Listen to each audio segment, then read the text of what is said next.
Never picked me up. Who never picked me up when I fell. She taught me how to get up when I was knocked down. I thank my uncle for always being there for me. I thank all of you out here who fought in these wars. You have no idea how big of a deal this is to me. I was not always this strong guy you see. I went through a lot of hard times in my life to get here today. That my brain doesn't dictate how. My brain does not get to choose. My brain can feel a certain way, but it's not going to choose how I behave all the time. I just can't let it do it anymore. I'm going to have setbacks, I know. But if I'm feeling bad, that doesn't mean I'm doing bad. That doesn't mean I am bad. That doesn't mean that I can't still take some action.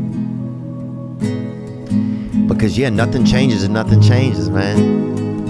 The doers, and people can write all they want, but what are people doing? And if there's anybody that's out there doing, they know how hard it is to actually do.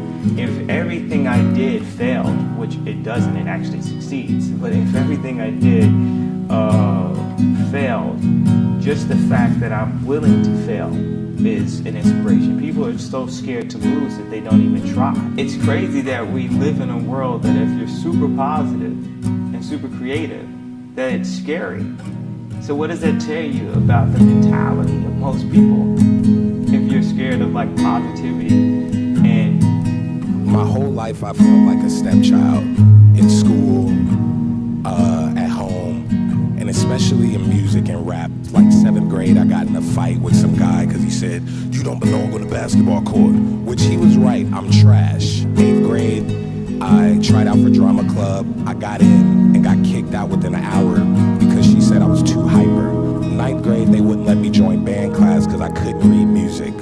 But I still had the passion, and I'm on 2 instruments now, picking up a 3rd. But when all that happened, I said, fuck 'em. I didn't let none of that shit stop me from doing anything that I wanted to do. The only advice I would have would be to not listen to anyone and to do what you love and to make things that you love, whatever it is. Make your favorite things.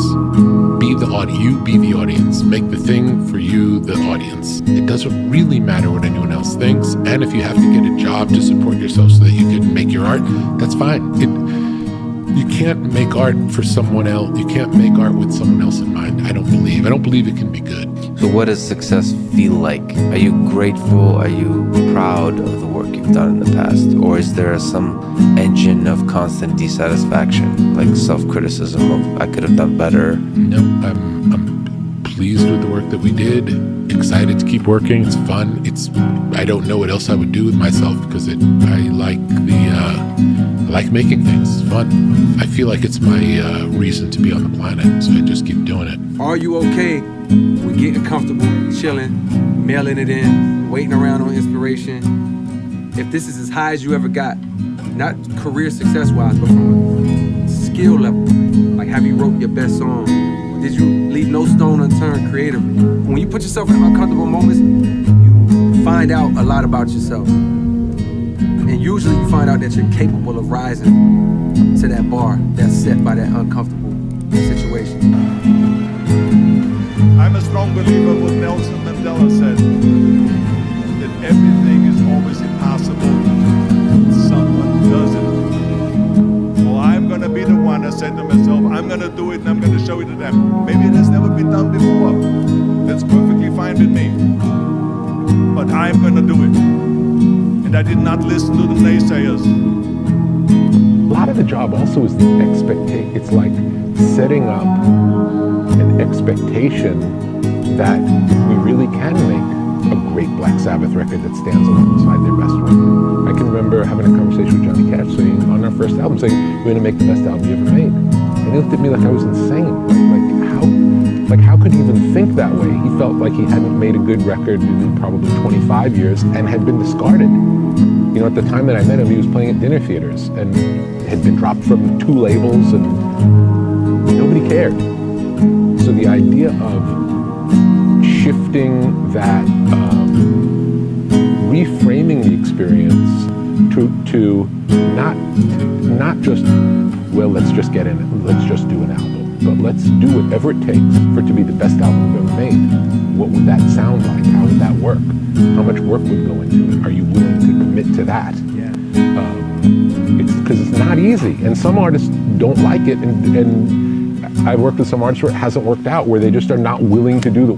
I've had times in my life where I've thought too much about regrets and stuff in my life, right? Yeah. We've talked about that some in the past, like looking in the past too much, right? Or attaching myself to the past.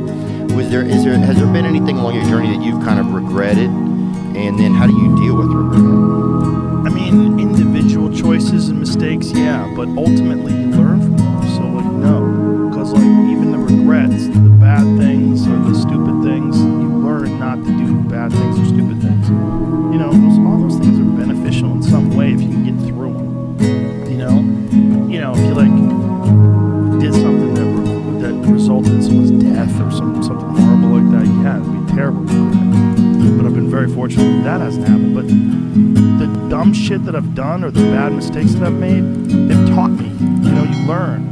Like, that's why failure is so important. Like, failing and fucking up and making mistakes, very important. That's how you learn. That's how the bad feeling that you get from something that you shouldn't have done or wish you didn't do or wish you did better. Like, especially failing at something where you half-assed it and you just feel like a fucking loser. Like, that just teaches you. It teaches you to get your shit together.